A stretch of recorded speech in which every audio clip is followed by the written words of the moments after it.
그 책 제목이 한국 경제 긴급 진단이었나요? 그런 것 같아요. 네. 아, 아니. 책은 지금 여기 나가고 있습니다. 보이시죠? 긴급 제목을 모르겠네. 한국 경제까지는 아는데 네. 뒤에 긴급 진단인지 모르겠어요. 여기 지금 나가고 있습니다. 책 보이시지 않아요? 착한 사람한테만 보인다는. 그래서 우리 한문도 교수님 오랜만에 저희 와이스트리 찾아주셔서 너무 감사드립니다. 네, 고맙습니다. 고맙습니다. 초대해 주셔서 감사합니다. 별 말씀을요. 별 말씀을요. 근데 이제 많은 사람들이 네. 걱정 반 우려 반, 그러니까 100%다 걱정과 우려인데요. 부동산 시장 볼 때. 물론 이제 무주택자 입장에서는 더 떨어져라 할 수도 있겠습니다만, 또 유주택자들도 우리나라 거의 절반 정도 되지 않나요? 절반이 넘죠. 넘죠. 엄밀히 60% 가까이 되죠. 그래서 이거 좀 어떻게 해야 되나, 또 포지셔닝. 보이시죠? 앞으로의 입장이 다 투자 틀리죠. 그렇죠. 네. 입장에 따라서. 일단 무주택자분들은 말씀하신 것처럼 사실 더 떨어져라. 표현은 더 떨어져라는데 제가 볼 때는 이제 정상화되려면 멀었다라는 생각을 하고 계신 거고 1주택자인 유주택자분들 있잖아요. 네네네. 이분들은 사실 이중은 이 안에 무리하게 영끌해서 사신 분도 계시지만 예. 대부분이 이제 오랫동안 거주한 분들 입장에서는 사실 떨어지는 것에 대해서 큰 의미를 안 갖습니다. 세금이 일단 저렴해지니까 보험료도 낮아지고 네. 그리고 이분들 중에 이제 영끌하셔가지고 이번에 유주택자가 되신 분들 있잖아요. 네. 그분들은 좀 힘드시죠. 네, 그분들 입장에선 떨어지는 건 기분이 안 좋은 일이죠. 중요한 건 그분들은 집값보다는 금리에 더 민감하죠, 사실은. 이자 내야 되니까. 이자 대출 상환의 부담에 자유로우면 집값이 떨어지든 내리든 실거주 목적이 더 크다라면 큰 네. 문제는 없죠, 유주택자 중에. 네. 그러면 이제 다주택자가 있잖아요. 네. 다주택자분들도 두 부류로 갈려야 될 것 같아요. 갭 투자를 기본 베이스로 해서 레버리지를 최대한 활용하신 분들. 이분들 입장에서는 전세 지금 뭐 5개, 10개 가지신 분들은 전세 한 집에 3천이면 3억이 필요하잖아요. 예. 이런 분들 중에 또 대출, 이번에 전세 대출 보증 정부에서 하는 거에 해당되면 다행인데 해당이 안 된 분들이 지금 많이 머리가 아파요. 역전세. 네, 역전세가 실제로 많이 일어나고 있고, 그리고 이 중에서 이제 자산력이 있는 뭐 월세로 놓으신 분들 전혀 문제가 없죠. 그럼 전체로 보면은 전체 국민 중에 2,180만 가구 중에 유주택자, 그러니까 1주택자가 한 1,000만 되고 다주택자가 한 300만 가까이 되거든요. 그러면 10에서 한 20% 분들은 힘든 건 맞습니다. 그러나 80% 분들은 힘들질 않은 거예요.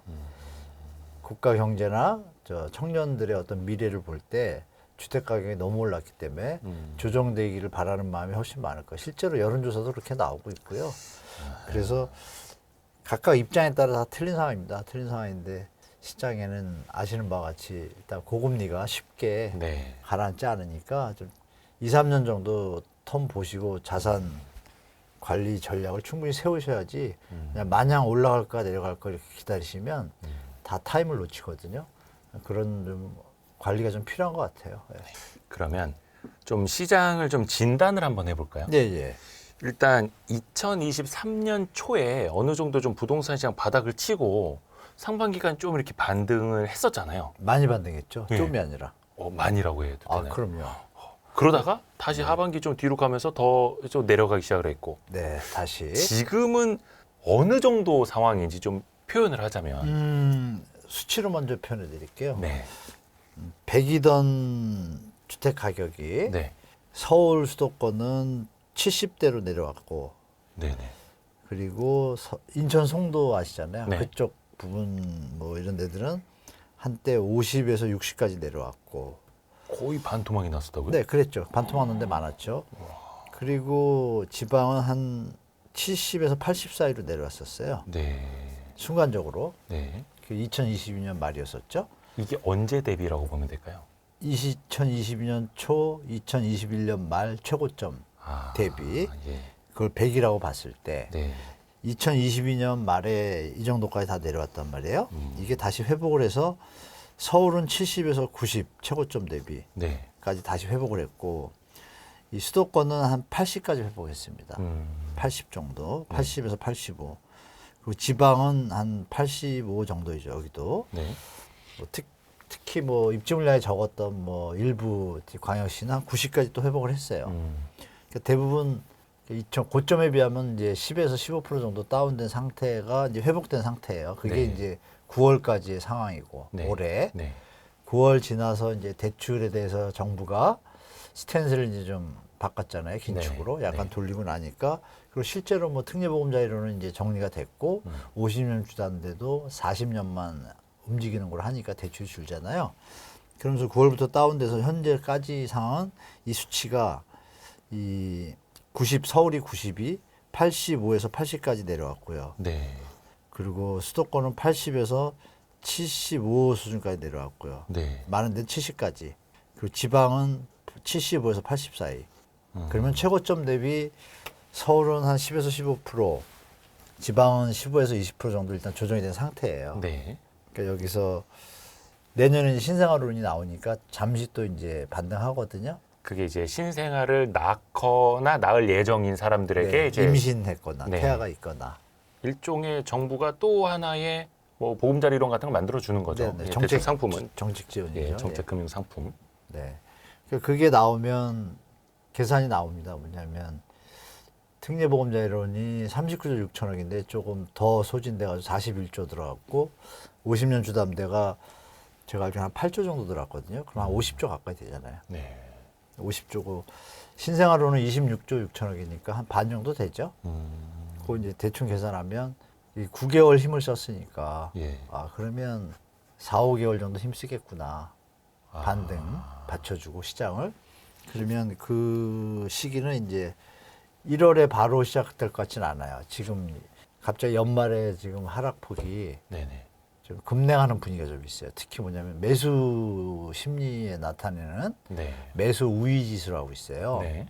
이 수치가 좋을 땐 100 넘어가거든요. 다 110, 120, 130 가는데 지금 작년 연말에 좀 안 좋았었잖아요. 네. 그때 서울 매수 지수가 19까지 내려갔어요. 19요? 네, 네, 어마어마하죠 숫자가. 120, 130 가던 게요? 네, 네. 그러니까 10분의 1 토막 난 거죠 거래가. 그 심리 자체. 근데 그게 지금 다시 회복을 해가지고 네. 막 6, 70 올라가던 중에 꺾였잖아요.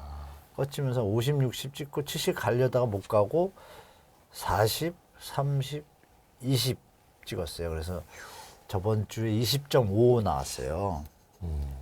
그러니까 다시 급냉하는 게 좀 빨라요. 저번보다. 작년 말보다. 짧은 두세 달 사이에 한 50%, 60% 넘어가려던 심리가 확 가라앉았어요. 확 가라앉았는데 이게 왜 이렇게 급감하나 생각을 해보시면은 네. 아 지금 이 반등이 네.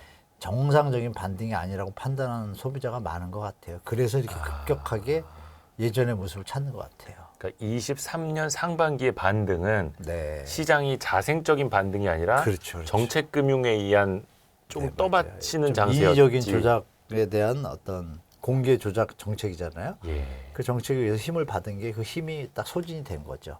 그러니까 그걸 따라가려면 대출이 더 있어야 되는데 없으니까 그 수요가 일단 다 소진돼 버리니까 수요가 고갈된 거죠.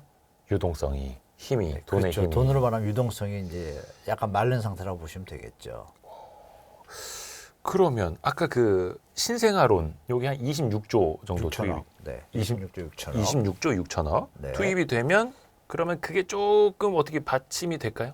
시장? 받치죠. 당연히 받치죠. 그럼 이게 또 시장은 어느 정도로 움직이게 될까요? 24년 전반전 시장은요? 그러니까 그러니까 아까 100에서 최악의 경우에 50까지 내려갔다 이게 80까지 회복을 했잖아요. 네.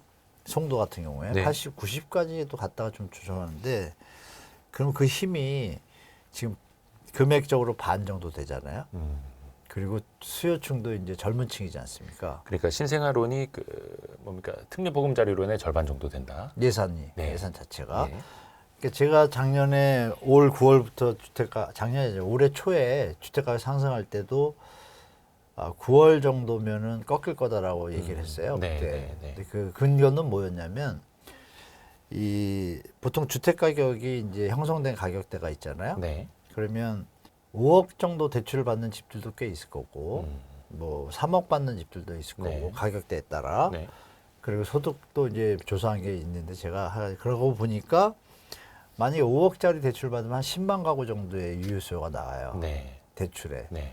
그걸로 계산하니까 그 거래 숫자만큼 실제로 시장에 나왔는데 중요한 건 뭐냐? 저는 그걸 뭘 봤냐면 그런 그 대출에 의한 수요 말고 예. 사람들이 우리 영끌 때처럼 네. 더 올라갈 거라고 판단을 따라 붙겠죠. 예. 근데 그 수요가 없는 거예요, 전혀. 정책 자금 말고 그냥 민간 사이트에서 대출 받거나 추가적으로 자기 돈으로 그냥 집을 네. 사는 사람이 영끌 때처럼 없는 거예요. 영끌2라고 제가 얘기를 했지만 대출로 인해서 영끌을 했을 뿐이지 정책 대출로 그 수요를 계산하니까 이게 말씀드린 대로 신생아론이 그럼 계산을 해보니까 다행인 게 아니라 신생아론도 전세 대출도 들어있어요. 그럼 전세는 시장에 영향을 미칠 수는 있죠. 전세 가격이 뭐 주택 가격 상방에 좀 받침대가 되니까. 네. 근데 그 액수가 일단 한도가 약해요. 네. 시장을 움직일 한도가 아니에요. 5억 한도예요, 보증금. 그러니까 보증금 5억이라는 얘기는 7억짜리 수준이잖아요. 8억? 집값으로 네, 따지면 매매값이. 네. 그러니까 그 가격이 집값을 떠받치기는 약하거든요. 그 예산이 빠진다고 가정을 하면 결론은 그 전체 금액 중에서 한 60%에서 80%만 실제로 시장에 영향을 미칠 거라고 계산을 해보니까 작년에 제가 아까 말씀은 예산만 봤을 때는 뭐 한 50% 효과가 있어서 5개월 가겠다고 했는데 네. 제가 볼 때는 현재 주택가격이 회복을 해버렸잖아요. 네. 그러면 특례하고 다른 점이 하나 있죠. 특례 때는 많이 내려온 상태에서 특례를 썼어요. 아하. 그러니까 다가서기가 좀 부담이 덜하죠. 근데 지금 회복을 해버렸어. 그러면 이 가격이 높다고 판단된 분들은 신생아론이라 할지라도 다가서는 게 힘든 분들도 계시겠죠. 그러면 그 효과가 특례보금자리보다는 덜할 것 같아요. 그러면 저는 이제 전체 시장에 예전 효과 50% 효과가 있다라면 한 30%, 40% 수준 여기서 이제 먹을 것 같아요. 그러면은 회복된 가격이니까 여기서 이제 시장을 볼 수 있는 게 뭐냐면 특례보금자리론 추이가 첫 달에 네. 거의 25%, 30%가 소진됐어요. 한 달 만에. 한 달 만에 소진됐는데 나머지 소진되는 8개월이 걸렸단 말이에요. 예. 그 그러니까 가격이 집값이 쌀 때 사람들이 우르르 몰려왔고. 그렇죠. 상승하면서는 점점 수요가 주는 거죠. 요거를 한번 생각해 보시면 지금 신생아론이 받쳐주는 효과가 단순 계산으로는 반 정도 효과가 있지만 그거보다는 더 효과가 적을 수도 있어요. 그렇죠? 그러면 이제 중요한 게 뭐냐면 요 연말에 20일 정도 남았잖아요. 15일. 네. 요 사이에 시장이 급격하게 더 다운되면은 1월 달에 살아나기도 되게 힘들 거예요, 시장이. 2월, 3월 돼야 살아나기 시작할 거예요. 오히려 집값이 더 빠져야 살아날 수 네. 있다. 그때 만약에 미국이 금리 인하를 여러분들이 예측하는 것처럼 예. 3월에 인하를 한번 해준다, 0.25 정도. 네. 그러면 심리를 버텨주겠는데 네. 3월에 미국이 그냥 가면 우리 금리는 그냥 가져야 되잖아요.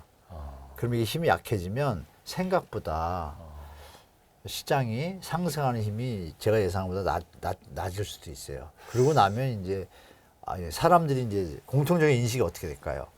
이거 힘 못 쓰네. 역시 비싼 내가 사람들이 합리적으로 다 생각을 하게 되면 시장이 정부가 원하는 연착륙 형태로 갈 가능성이 많죠. 그러면 리스크만 없다라면.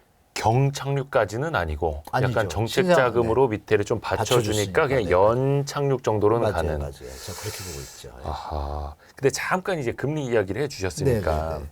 얼마 전에 그 12월 미국 FOMC 회의 때 네, 점도표가 새로 공개가 됐는데 2024년까지 한 3회 정도는 금리 인하가 네, 가능한 인하가 수준까지 있죠. 찍혔습니다. 물론 이제 그것도 찍혔죠, 항상 예. 나중에 바뀔 수도 있는 겁니다만 변하니까, 네. 그러면 24년도에는 금리가 그래도 몇 번은 내려갈 거다라고 기대하는 사람들이 많잖아요. 네. 이거는 그럼 집값에는 좀 어떻게 반영이 될까요? 심리적으로 좀 영향을 주지만 예. 실질적으로는 그냥 액션하고 끝날 것 같아요. 우리나라 시장에는. 왜냐하면 아시는 바와 같이 지금 3.5, 5.5잖아요. 그러니까 한국과 미국의 기준금리가 금지금리 갭이 이제 2%지 않습니까? 네네.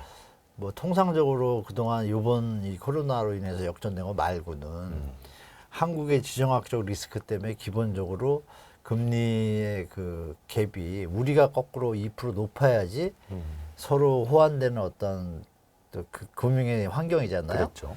근데 지금 역전이 됐잖아요. 그러면 2% 높아야 되는데 2%가 낮아졌잖아요. 그러면 갭은 4%인 거예요, 사실은. 과거에 객관적인 비했을 때. 볼 때. 그러면 우리가 부동산에 살아내려면 뭐 해외에서 우리한테 돈이 유동성이 더 들어오든지 수출이 급격하게 늘어서 돈을 많이 벌든지 소득이 늘어나든지 이런 것들이 받쳐줘야 되잖아요. 네. 그러니까 그런 부분이 없는 상태에서 금리 인하 부분에서 우리가 수출이나 이런 것도 안 좋아지는데 미국이 내린다고 지금 역전된 상태에서 같이 따르는 얘기가 버거울 거란 말입니다. 제가 볼 때. 이럴 경우는 있겠죠. 저는 이렇게 예상을 했거든요. 개인적으로. 미국이 최대 내년에 저는 1%까지 내릴 수 있다고 봐요. 오. 한 3번이나 4번 해가지고. 네. 아니면 3월 넘기고 중간에 네. 약간의 시장에 좀 뭐가 좀 안 좋은 게 보이면 0.5 그냥 바로 내릴 수도 있겠죠. 뭐 한 예를 방에. 들어서 금융시장 크게 흔들린다거나 미국 경기가 많이 안 좋아지면 데이터들이 좀 안 나오면 훅 내릴 수도 있어요. 0.5. 네. 근데 거기서 또 계산해 보니까 아 저는 1%까지는 가능하겠구나 내년에 더 내리면 다시 버블 붐이 일어날 소지가 많잖아요. 예. 깔려 있는 게 그럼 1%라고 가정하면 4.5잖아요. 그렇죠. 1% 포인트 내려봐야 4.5죠. 네, 우리는 3.5잖아요. 무슨 의미가 있어요, 대한민국 시장에? 다만 아시겠지만 뭐 국채 금리가 네. 미국이 이제 조금 조정돼서 우리도 국채 금리가 조정되면 네. 뭐 대출 금리와 거의 연동된다고 보지만 시장 상황이 이건 좋을 때잖아요. 네. 우린 PF나 가계부채 문제 여러 개 많이 있잖아요. 네. 그러면 시장 금리는 여전히 높을 수가 있어요. 리스크 해치 때문에 은행들이 쉽게 대출 금리 낮추기가 어렵잖아요. 만약에 정부가 고정금리를 0.25 내린다 하더라도 시장에서는 그게 쉽게 반영이 되기 쉽지 않다라고 저는 보여지거든요. 사실 여러 가지.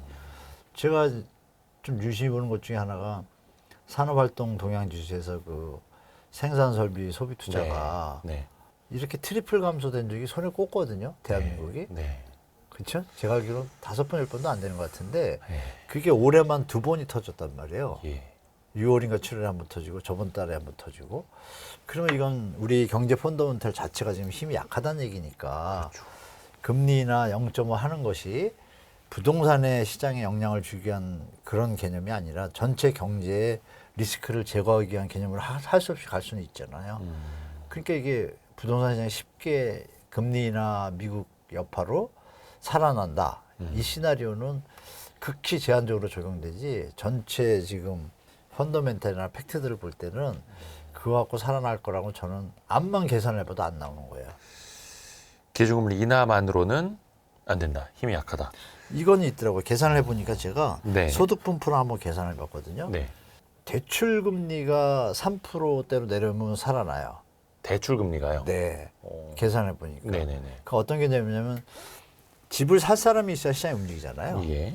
지금은 어떻게 보면 그들만의 리그일 수도 있어요. 왜냐하면 여러분들이 들어보신 중에 그 갈아타기라는 얘기 있잖아요. 네네네. 최근에 상승할 때 집이 없는 분이 집을 사신 분도 꽤 있지만 네. 대출 받아서 집이 있는데 집을 처분할 조건으로 해가지고 특례보금자리를 쓴 분들이 꽤 많아요. 네. 집이 있는데 네네네네. 그러면 이미 실수요자들의 어떤 수요가 약하다는 얘기잖아요. 네네네. 근데 그분들이 회복이 됐으니까 더 약해졌겠죠. 그래서 제가 금리를 한번 계산해 본 거예요. 네. 살 사람이 그러니까 이거죠. 살 사람이 있어야 시장이 움직이잖아요. 그렇죠. 그러니까 요번에 영끌 때 그러니까 미리 매수하신 분은 영끌 때 매도하면서 차익을 발생했으니까 수익이 났잖아요. 네. 이분들이 이번 시장에 많이 들어왔어요. 많이 내려갔었으니까. 그러니까 실수요자는 많이 안 들어왔다고 보는 거예요. 제가 볼 때. 네네네. 그 왜 그런가 제가 이제 궁금해서 소득 분포를 다시 한번 봤어요. 예. 그러니까 소득 분포 서울의 근로자나 자영업자나 분포도 비슷하거든요. 네. 그러면 연봉 7천 이하 분들이 대충 계산하니까 70% 정도 돼요. 서울에. 네. 자영업자도 비슷해요. 네. 근데 그분들이 월 실수령이 세금 빼고 468만 원 나오거든요. 468만 원이요. 네. 평균. 네, 7천 연봉 7천이. 네. 6천 5천이면 한 406만 원 정도 나오고요. 그러니까 실제 실수령이 그 수준이니까 우리는 대출자 갚을 때 월마다 원리금하고 같이 갚잖아요. 네. 그거를 이제 집값에 따라 가지고 뭐 7억짜리, 8억, 9억, 10억, 15억, 15억까지 하고서 3억짜리도 넣어놨어요. 쭉 해보고 여기다가 3%, 4%, 5%, 6%까지 쭉 해봤어요. 그러면 이 중에서 여러분들 그런 얘기 들어보셨잖아요. 최저생계비. 네. 그러니까 법정 최저생계비가 2023년 기준으로 2인 가구가 206만 원이고요. 3인 가구가 268만 원인가 6만 원 정도 돼요. 네. 그러면 아까 말씀드린 468만 원 3인 가구이면 266만 원 빼면 200만 원이 대출 원리금을 갚을 수 있는 여력이잖아요. 네네네. 그러니까 이제 가격하고 제가 이자율하고 계산하니까 남은 수요층이 딱 보이잖아요. 거의 없는 거예요. 그래서 제가 이게 실수요가 지금 약해졌다. 그래서 시장이 말씀 주신 대로 금리 인하가 된다 하더라도 네. 이미 영끌에서 차익을 보셨던 수익자들이나 갈아타기 하거나 뭐 올해 뭐 로또가 맞았거나 돈을 많이 버신 분들 외에는 지금 정상적으로 근로 뭐 임금 많이 안 올랐잖아요. 네. 그분들한테 있어서 현재 주택 가격은 다가서기 어려운 갭이 있어요. 제가 계산해 보니까. 그래서 회복이 안 한 상태라면 신생아론이 힘을 많이 썼을 거예요. 특례처럼. 네. 뭐 상승 회복에 좀 도움이 됐을 텐데 회복한 그 지점이 서울 아파트 같은 경우에 90%까지 왔기 때문에 지금 요새 한 10% 내렸거든요. 네. 이게 다시 90% 가기에는 좀 버겁다라는 판단이 들더라고요. 그래서 금리 인하 힘 못 쓴다. 대출 금리가 3%대까지 내려와야 내려오니까 그나마 수요가 좀 많아지더라고요. 좀 그것도 집값이 어느 정도 내려와 있는 상황에서 만나야. 내려오는 걸 전제한 게 아니죠. 가격을 고정시켜놨죠. 상수로. 아하, 현재. 내가 7억짜리를 산다 그럴 때 네. 분포가 7억짜리인데 3%면 수요가 이만큼 늘면 8억짜리들은 5%일 땐 없지만 3% 내려오면 수요가 생기죠. 아, 요거를 이제 총합을 해보니까 네. 현재 가격 수준에서 현재 기점이고요. 현재 가격 수준에서. 7억, 8억, 9억대 가면 10억 넘어가면 수요가 거의 없어요. 근데 6억, 5억 그러니까 그 얘기가 그 얘기인 거죠. 말씀대로 그럼 집값이 6억대로 8억짜리가 6억대로 내려오면 수요가 또 늘어나겠죠. 네, 네, 뭐 이렇게 계산하는데 제가 보니까 현재 기준 회복을 많이 했잖아요. 네. 이 기준에는 살 사람이 별로 좀 예전만큼 없다는 걸 확실히 봤습니다. 저 데이터로.